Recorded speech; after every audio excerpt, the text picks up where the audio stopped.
Good morning. Thank you. On behalf of the New America Foundation, I'd like to thank James K. Galbraith and Economists for Peace and Security, our partners in this morning's event, as well as Bernard L. Schwartz, without whom we couldn't be gathered here today, the World Policy Journal. Finally, Ron Unz, a physicist by background, is the founder and chairman of unz.org, a very innovative content archiving website that I encourage you to look up. He is the former publisher of the American Conservative and just recently has founded the Unz Review, a new online journal of opinion. He holds graduate and undergraduate degrees from Harvard University, Cambridge, and Stanford, and is a past first place winner in the Intel Westinghouse Science Talent Search, which I, for one, find very intimidating. So we'll begin with comments by Dr. Sinai. Solve that problem is tighten the labor market and to pursue ideas like creating a much higher minimum wage, which I believe Ron Unz will probably talk about. So as a segue.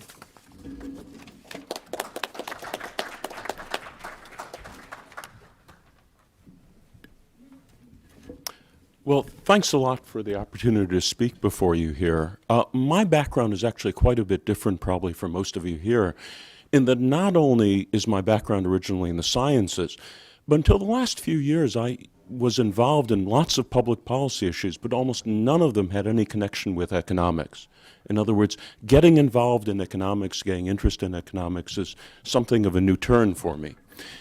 Because I've been an outsider on that issue, sometimes that provides somebody with an opportunity to sometimes see insights that may have been lost by some of the people working in the trenches. And I think one of them really was the focus on the minimum wage. It seemed over the last couple of decades, the issue of a higher minimum wage, a much higher minimum wage, has almost dropped off the political radar screen to some extent. And I think that really was something that struck me as being surprising when I started exploring the implications for lots of other issues, including immigration and things like that, which is how I got involved.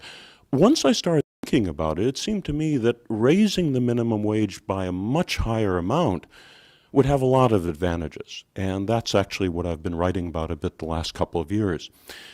When you look at, for example, the issue of the minimum wage, you're talking about something that directly affects exactly those sectors of the employment economy that have been most negatively impacted by all of these changes in the workforce and changes in the labor markets over the last few decades. Furthermore, a much higher rise in the minimum wage would have a lot of dramatic impacts on the overall economy. For example, if the minimum wage were boosted by a large amount, say to the $12 an hour figure that I've written about on a number of occasions, the impact would be to raise the amount of income going to that sector of the workforce by between $150 billion and $200 billion a year, which is a pretty sizable amount of money. That money would go towards households that spend every dollar they earn.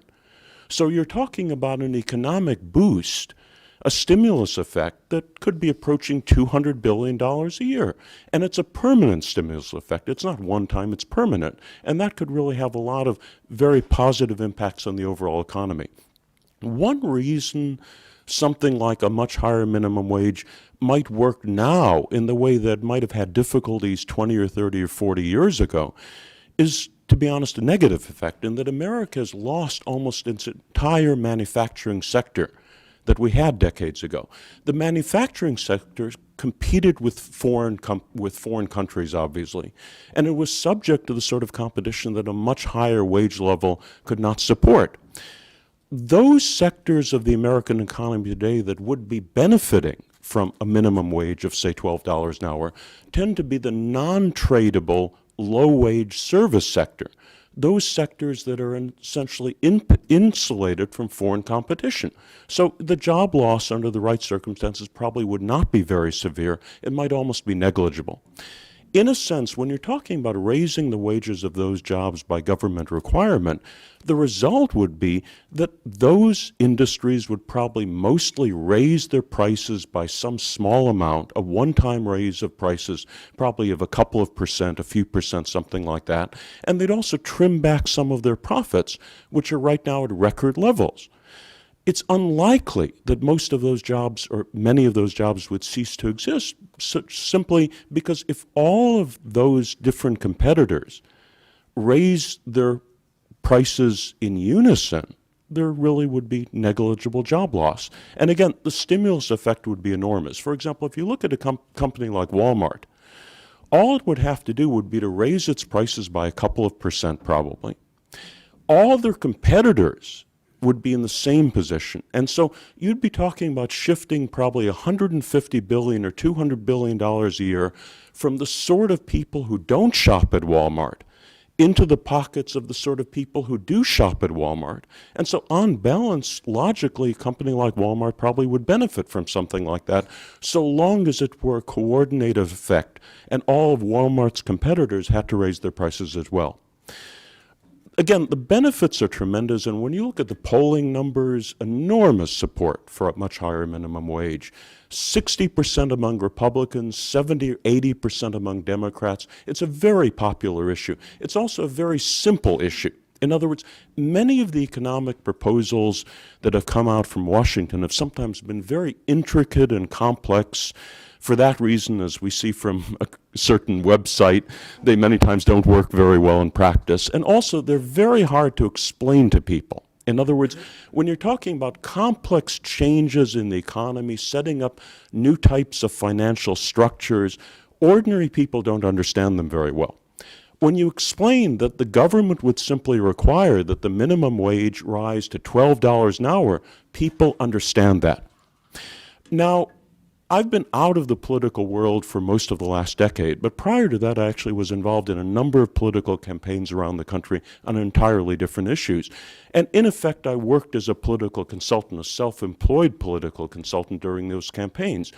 So shifting away from the policy side of a much higher minimum wage, which I think makes a lot of good sense, to the politics of it, I think one thing that a lot of people in the political world, including in D.C., have missed is the fact that from the political perspective, a small rise in the minimum wage is much, much more difficult to get through than a large rise in the minimum wage, which is exactly the opposite of, for example, the $9 an hour proposal that President Obama cited almost a year ago.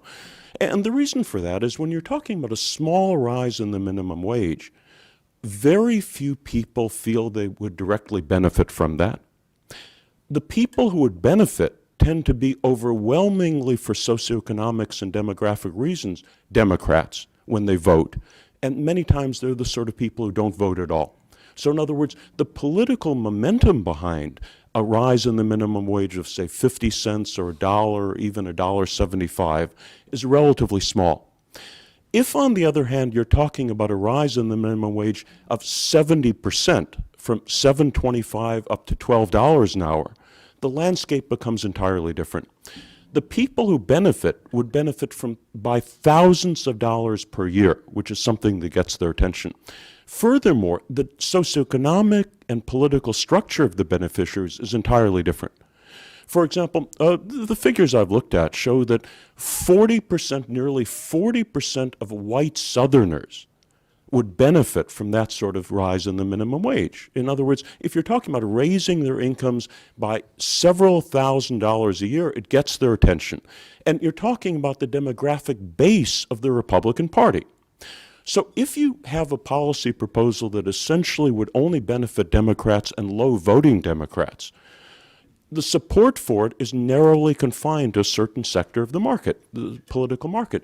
If you're talking about suddenly something that would benefit enormous numbers of conservatives and Republicans, suddenly the impact on many of the people who they elect would be enormous. And it could be, certainly there would be ideologically committed groups and individuals who would argue on the other side.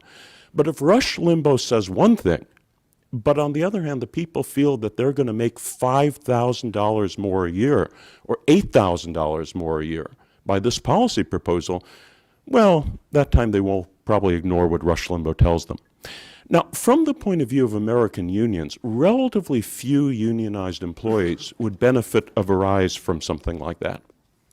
But on the other hand, it would be a very powerful protective measure against in support of the unions, in that, in effect, a lot of the pressure right now to break the unions or scale back unionization is because of the huge gap between union wages and the minimum wage. In other words, companies feel that they can save huge amounts of money if the unions were not there and if they could reduce wages to a much more competitive level.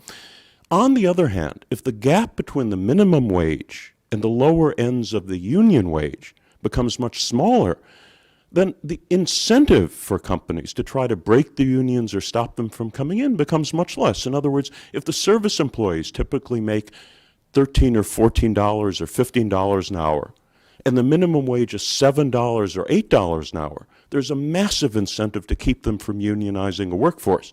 If, on the other hand, the minimum wage is $12 an hour, the incentive disappears. And for that reason, I think something like this could be a tremendously important issue for unions to get behind. The problem, obviously, is the gridlock politics. In other words, getting something like this through Congress, getting something like this through the state legislatures is very difficult.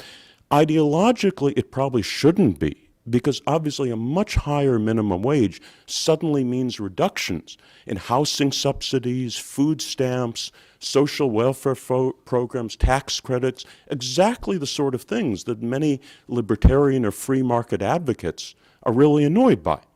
What we've seen in the last 20 or 30 years is that companies have been able to maximize their profits by shifting the cost of their low-wage workforce onto the backs of the general taxpayer. And from any ideological perspective, that makes no sense at all. In other words, companies should be forced to pay their own workers rather than get the taxpayer to pay their workers.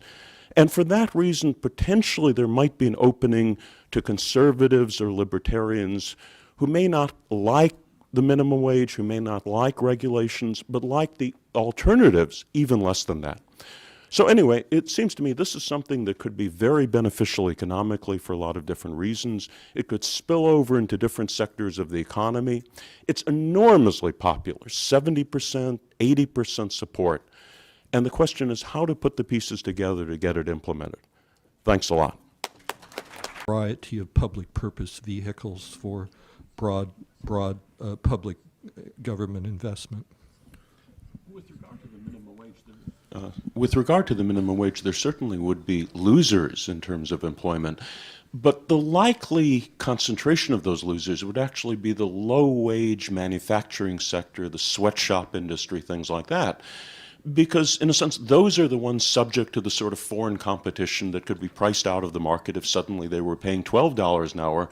And actually, many times their operations right now are quasi-legal or even illegal. Now, it seems to me a very wealthy country like the United States probably shouldn't really have a sweatshop industry, especially since so many of the people employed there require government subsidies to simply survive, which just doesn't make sense in our society. So, other than that, there certainly would be some job loss, but it probably wouldn't be very severe. In terms of the political opposition, again, the minimum wage had dropped off the ideological radar screen so long ago, it isn't really an issue that most conservatives focus on much. In other words, I've discussed it with some, fairly prominent people in the sort of ideologically conservative sector. And they're the sort of people who would fight to the death over a 0.1% increase in any tax rate. But the minimum wage is just something they've never really thought much about. They think probably it would be a bad idea if it cost people their jobs. But since the people losing their jobs are the ones who support a higher minimum wage, and since they're not the sort of people who support conservatives, most of them don't really care much one way or the other. And on the other hand, the fact that it would mean a huge decrease in all these government social welfare programs and government subsidies is something very ideologically attractive to people like that. So it seems to me it's more a question of just sort of packaging the issue in a way that is non-threatening to these people and suddenly makes them view it for the first time. And on the other hand, the fact that it has such overwhelming support among ordinary voters, I think possibly makes it very popular under the right circumstances. Please join me in thanking our panelists.